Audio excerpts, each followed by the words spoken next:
Now, the stories coming out of Los Angeles are simply heartbreaking. Tonight, we're learning of a homeowner who watched his home burn from his Tesla parked in the street. ABC 7 News reporter J.R. Stone spoke with that homeowner and an expert who says we need better long-term fire planning going forward. This is the Barrow family of Pacific Palisades. Their home went from looking like this to unrecognizable, destroyed by the Palisades fire this past week. James Barrow's wife, Christina, may have been one of the first to see smoke. She then made her two daughters' schools aware, took the two out of school, and evacuated. That was at 10:30 a.m. on Tuesday. And by 8:30 p.m., our house was burned to the ground. Perhaps hardest of all, James had just arrived at the CES Tech Conference in Las Vegas. As he worked to get home, he turned on the cameras to his Tesla that was parked outside their home.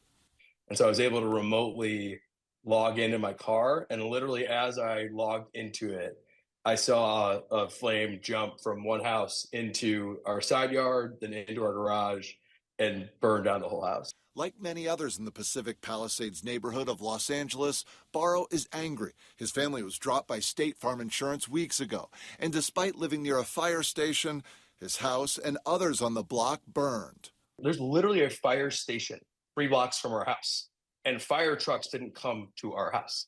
So, obviously there are things that could have, I'm sure there's a variety of things that could have been last lines of defense. There was no first line of defense.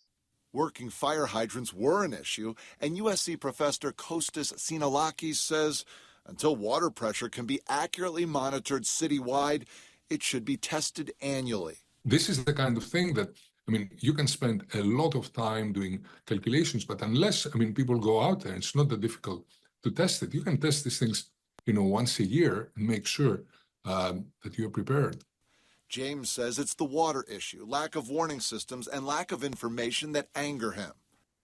It's beyond there being a high fire zone. Right? This was a series of compounding mistakes that have gotten to a point that is beyond comprehension. Sinolakis says this isn't just a Los Angeles problem.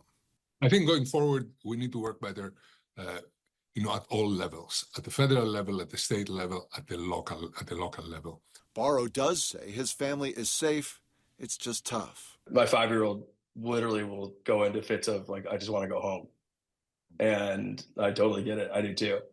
But we have a suitcase of stuff. That's all we got. So it's just crazy. J.R. Stone, ABC 7 News.